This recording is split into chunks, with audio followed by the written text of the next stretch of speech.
before another coffee break, right? So we feel energized, I suppose, right? This is a 90-minute panel, right? No, 2.5 hours.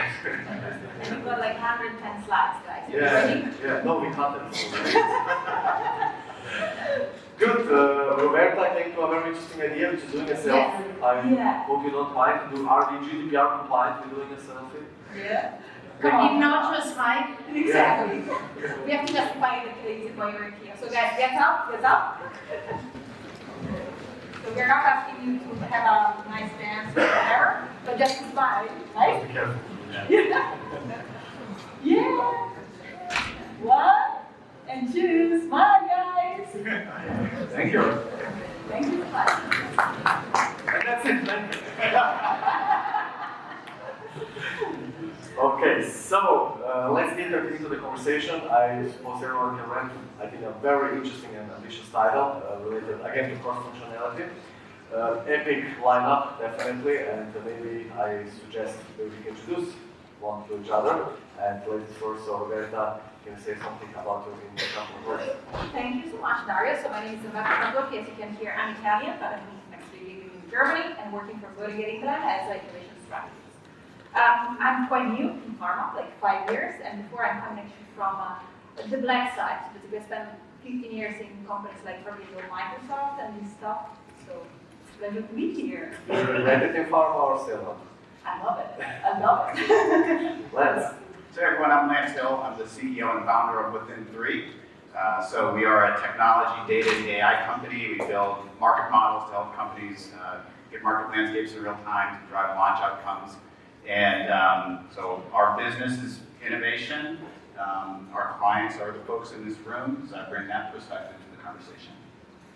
Yeah. Hi everyone, I'm Liana. I work for Abbott, and for the purposes of this, I am responsible globally for customer experience and for tech enablement. Thank you. And Richard. Good afternoon, everyone. I am Richard Cassidy. I work for Astellas, it's a pharmaceutical company. I run all of Astellas' non-pharmaceutical businesses, of which there are none at the moment, but we're developing them. And our focus is digital therapeutics. So what I bring to this panel is a perspective of building businesses that are focused on digital rather than the pharma companion products. And different, much more agile perspective, to be honest. Because we actually had a preparation call, and definitely this will be a great plan. So let's deep dive into the conversation. First question.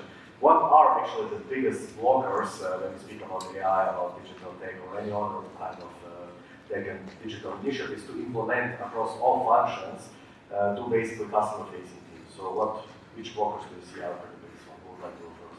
I can start. Please. I think that we talked a lot already about some of the blockers before, right? But I will talk personally about some of the things that were challenging for us. Some of the things that were challenging where we probably had a department that was responsible for advanced analytics, which immediately took the opportunity to say, I am responsible for AI or Pasoden, right? We had probably some lack of knowledge on what AI is and literacy in general that we have talked about. We had also, obviously as all pharma, we were very careful, right? And we were very risk adverse, and we were very much like, okay, stop it, we are not touching anything until we feel totally comfortable.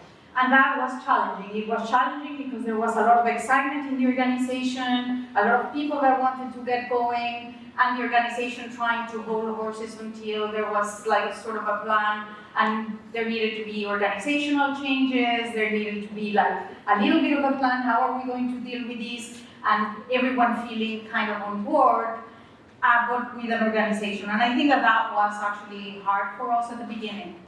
Thank you. Would like to build on that. I can add something.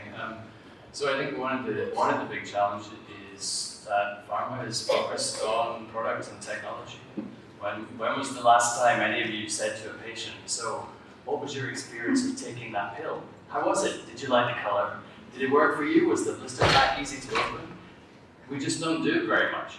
But if you're developing digital solutions, you have to do that because the end user, the patient, is part of the solution. You're using their data in many situations. you want them to be able to use the solution day to day in an easy way.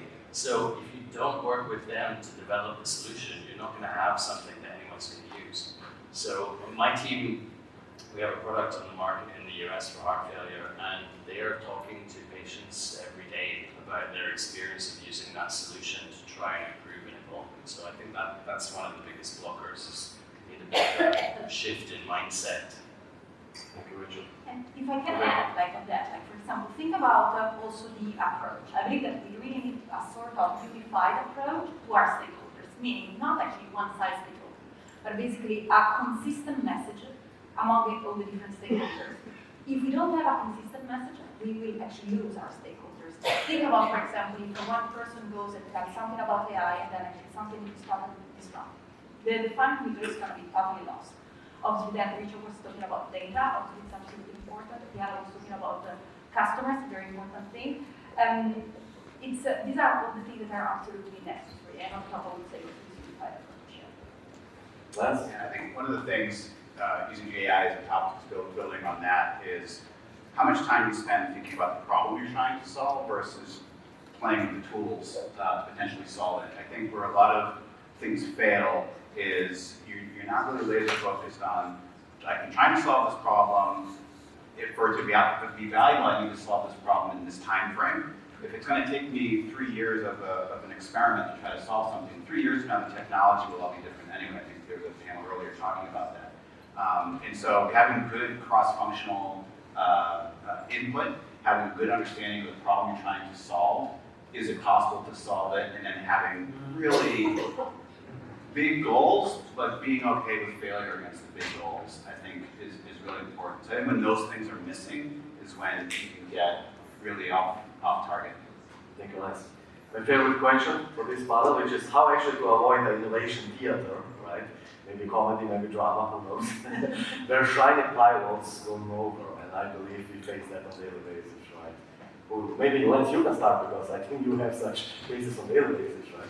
Yeah, I think it's the same thing. I think if you aren't quite sure what you're solving, then you can create a shiny relative to something, but it's not really solving an important problem or a problem that many other people have, is part of it. Two is, I think, within the organization, there has to be a culture of continuous curiosity and learning. So if I create something really neat, but I am not good as a communicator, maybe I'm not a very good political person in that organization, how do I bring that to everyone else? How does everyone else see that? It's very, very difficult. A lot of times those things don't move.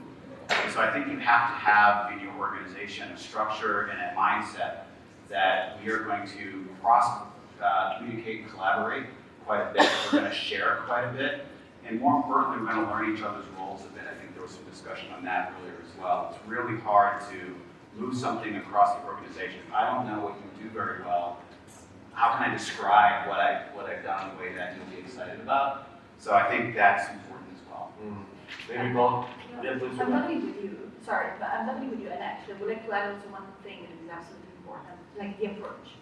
So basically, we have to be able, like for example, to scale up as soon as, for example, the pilot is fine, is positive, to the next level. But it has to be actually something fast, and in order to affect humanity, basically our stakeholders. We cannot lose the momentum. This is actually something absolutely on top of what you are saying. Definitely. Thank you, Roberta. Maybe you can speak about the culture of curiosity. I think that you see that on a daily basis, right? Yeah, I mean, the cultural part of it is really important. The people have mentioned already on this panel and also the previous panel, the willingness to fail. But I think that if you link that to pilots, it's not failure because willingness to fail doesn't mean that you can do anything. It sounds fun, yeah, why don't we try it? If it fails, it doesn't matter. That's not the point. The point You don't have is... a KPI around failure. I should have 6 failures a quarter. Exactly. So the point is to accept that failure is an okay outcome, but that's not what you're trying to achieve. So you can't be frivolous about it. You want to learn something from it. But I think for me, there are really 3 things. One, you need to be really clear about what you're trying to measure in terms of the value that you're adding for the end user. So if you're doing a pilot, you have to show that it's adding some value for the patient or the physician, whoever's going to use it. The second one is you have to be really clear on what the link is to your organizational goals. So if you're building something for a brand team or you're building something for a company that they're going to sell it, you have to know what the link is from what you're building to their goals. Are you trying to drive market share for that brand? Are you trying to drive the top line for that company? What is it that you're going to achieve? So that you can show those. And then I think the third one is what happens after the pilot. That's not a conversation to have at the end of the pilot. That's a conversation to have before the pilot starts. So that you've agreed, we're going to do this, we're going to show these things, and when we do it, in my case, we talk to health systems, you're going to pay for it, and we're going to switch to revenue generation. Or it could be, we're going to do these things on this pilot, and then you're going to roll this out across your entire sales team. So being very clear up front, what's going to happen after the pilot. But after the pilot, you go another pilot. No, never. And that's what I was going to say. I think that the risk of having these pilots is not mapping the whole value stream, right?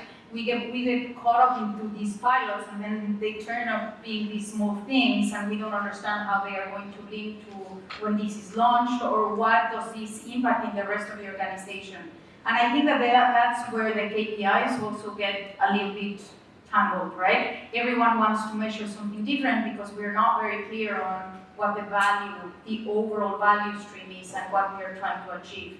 And it links to what we were talking before about agility, because the KPIs might be small for this small part of the project, and this is where you're going to decide, should we let it go because this is not going to move forward? But this is different than, as you were saying, measuring the outcome at the end that you really want to achieve with this, right? Good point. Next question. Again, medical, commercial, marketing, cross-functionality, right? So, but how actually to move from this passive collaboration to co-creation, where actually we can definitely implement innovation on any scale and any moment? Who has the magic answer? No magic answer. Oh, well, actually, one thing that I can think about, I mean, it's not about technology, but basically it's about people. So we have to have basically the right people on board and are able to collaborate. And let's be practical. We have a project, or now we call it product and things like that. So we have to have probably I would say something like that, charming product manager. So basically somebody that is a leader, somebody that is able, for example, to control and to incept all the different groups and to work together with it. But on the other side, it has to have a strong technology probably background, a very deep understanding basically about which are the implication and the domino effect of the different decisions. So this is for sure actually one game changer, altogether to the fact that all the people that have to create this product have to be on board since day zero. And they have to be, like also what Richard was saying, till the end of the product and then go live. So this is something that I believe really boosts the collaboration. Yeah, I agree with that. Building on that even more, I think what maybe doesn't work very well is, hey, we're going to cross-collaborate, so once every 3 weeks we're going to have a meeting where medical and commercial can come together and like see each other's status reports or whatever. That's not helpful. I think we have to bake these different stakeholders together to solve a common goal and have that be long enough, again, where they can learn a little bit of each other's worlds and apply that to a solution. Launch is a great example. Launch touches multiple groups, and I think a lot of companies are doing a lot of work to try to fuse medical and commercial, for example, closer together, whether it's matrix or not, from a launch standpoint. I think if you look at small and mid-sized biotechs where there's just less people, maybe only 1 or 2 assets, you get a lot more of that cross-collaboration almost out of necessity, and I think you can model that in bigger companies. But I think if you're trying to form collaboration and it's almost like an extra credit assignment for your teams to do that, you're going to get very inconsistent results, if not no results at all. Yeah, or maybe forced collaboration. Yeah, oh yeah, I went to the meeting, check, I didn't say anything, but I was there, I collaborated, and it's not going to give you anything different than what you had before you started. And I think it makes a difference. What is the overall objective of what you're using technology or AI for, right? Is this for something efficiency internal, or is this to actually bring value? And if it's to bring value to our customers, then you actually need to understand what this is the main stakeholder, right? And as long as you have that in mind and you leave it clear from the beginning, both medical and commercial, they are aligned with it, right? I think that what happens is we sometimes, or some companies, try to implement some technology for the sake of technology, and not necessarily the objective is probably clear on one side, but not necessarily clear everywhere. And I think you were talking about the importance of communication, and I think in these projects, I mean, communication and communicate. There's not such things as over communication, right? That's completely true. But it's obviously overcomplicated, right?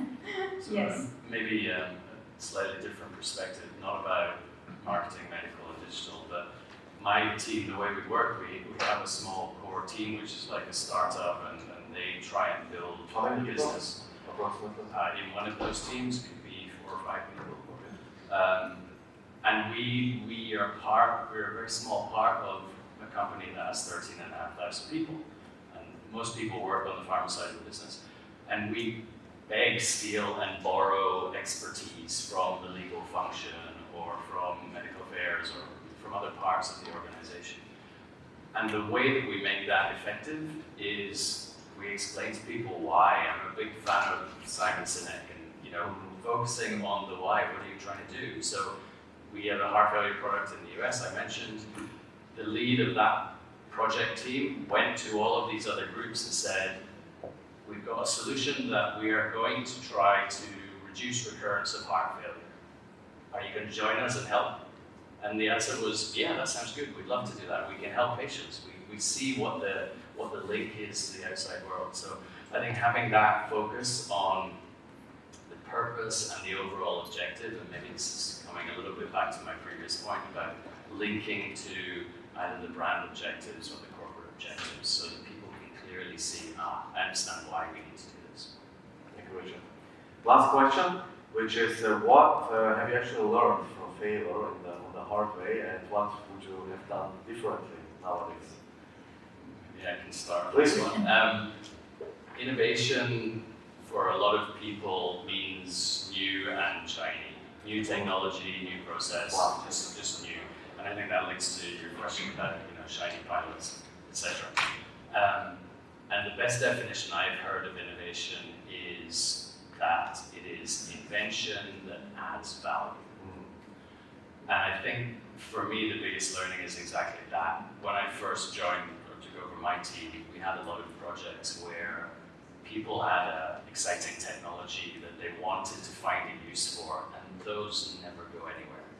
So really linking back to the value that you're delivering, and maybe I sound like a broken record, I've said this a few times, but linking back to what is it you're trying to achieve, what difference are you going to make? So that's the biggest learning for me. Thank you, Richard. And I can just build on the pilots, on the shiny pilots, right? And I think that something that we learned is when you're building on these pilots, well, for us at Abbott, we're present in more than 80 markets, right? And we have more than 1,500 brands. So sometimes it gets complicated with what do you do where, right? And when you're doing pilots, what ends up happening is that the person or the country or the brand that actually shouts the loudest ends up getting sort of the pilot, right? And I think that what we have learned and what has helped a lot is to say, let's put let's develop a maturity matrix of when is it that you are actually ready to adopt one technology or the other one, or one application of AI versus another one. Otherwise, it's a little bit of a jumble, right? And this has helped a lot in setting expectations and in managing kind of the frustration and the excitement that I was actually like balancing these things, right, throughout the organization, and being really able to build on that value that you were talking about rather than just the shiny object of the pilot. What about resistance when you have faced like a particular country who is resisting a pilot or implementation of a particular technology? So interestingly, as we developed the maturity matrix, what happened is we went from almost pushing these pilots to them actually raising their hands and saying like, I am ready, trying to prove that they were actually ready to embark in a project with us. And if they were not ready, they knew exactly what they needed to do to get ready, right? So it was kind of a healthy competition, and it has actually made things smoother for us. So that has been is everything perfect? No, but it has been very helpful. Yeah. I'll touch on culture, which has been discussed a bit today as well. I think to have prolonged sustainable innovation in whatever you're doing, you have to have a culture that fosters that way of thinking, and that way of rewarding. And I think one of the things that is always a pet peeve of mine is, I'll go to a conference and I'll say here, a company say, our culture is innovation. And I'll be like, are you sure? Because I talked to some of your people and they all seem terrified that they're going to make a mistake and be fired. And like to me, culture is like a vector. I think instead of saying our culture is, I think it's better to say our culture is becoming something. And what is that? And every decision and interaction that you make, where you're rewarding or punishing these sorts of decisions as a leader, you're shifting the direction of the culture in some way. And I think especially if you're starting where maybe we're in an industry that's heavily regulated, we're all trying to kind of accelerate towards being more agile, being more nimble. And I think looking at it in that way makes sense. I think where sometimes things fail is you try to make a hard decision, we're going to go innovate, then a reorg happens or a transformation or whatever, new leadership comes in, everything gets re-understood versus this is just a longitudinal path that we're taking to become more innovative over time and attract more people who think that way and want to be comfortable doing that, and that's a journey. So should we evaluate our goals like every 90 days, like for instance, going from line management? Do you think that's a good approach, for instance? Well, it depends. I mean, it's not good, it's not right. It depends really actually where we are, basically with the speed of the company. Obviously, the faster we are, the better it would be. Yeah. That's what I'm asking. Yeah. So that's right thing. Yeah. I think you can evaluate a project every 90 days. Yeah, It's hard to evaluate an overall employee like every 90 days you're up for review is a weird sort of thing. But it is an interesting point because I think pharma is used to thinking in long term, right? And I think some of these things really have to be evaluated really in the short term because it evolves so fast, it changes so fast, Especially right? with AI. And so I think that's this timing issue is a really important one. It's a big change, I think, for pharma. And in a you're able to basically deliver something. Basically, a full action pilot. Yeah. And but it's also a different perspective on risk. You wouldn't do that with a drug product because you might kill someone. You do that with a digital solution, you might have someone who's annoyed that the app doesn't work properly, but it's not the same level of risk that you're talking about. So, again, it's a mindset shift for companies to start to feel comfortable. Yeah. I was excited when you were saying that. I agree because if you can't solve something in 90 days, and maybe the problem you're trying to solve is currently too big. You need to spend a bit more time breaking it into maybe 2 pieces or 3 pieces and solve so you can actually show progress. I think you have to do that quickly. And I think if you're trying to solve something, again, I said it before, and your horizon is years, not months, the technology you're relying on is going to be completely different, not dated by the time you actually get there. And then when you deliver it, people are going to say, this is already not as good as what I'm seeing in other places. So I think that focus on short term is really, really important, not because you're building cricky pilots that you're going to throw away and not going to be useful, but because you're solving and learning at a pace where that vector is going like this. But also, I think with the short time scale, you need to change your way of decision making. Pharma companies will, and I say this because I've worked in one for 16 years, but the pharma companies go through multiple layers of decision-making processes and committees, etc. If you want to move fast, you can't do that. And those committees and processes exist for good reason, and it ties back to the risk. You don't have that risk with these kinds of solutions. So you need to empower the team that's developing it to make the decision, is this okay to go or not go? Exactly. And not worry about asking senior leaders whether it's okay or not. For Roberta, want to mention something? Yeah, well, actually, I believe that it's absolutely important to have the right people on board. And like, for example, of these, one thing that I just learned a couple of weeks ago was that these right people allowed me basically to test and to implement like this agendas for clinical trials in less than 90 days, 60 days. And when they saw basically the results after 2 weeks, they were like, guys, it works. Say, hey, it works. So this is something that is really learned every day, so having the right people and be a little bit crazy. So step along. Thank you. Question to audience. Questions or break?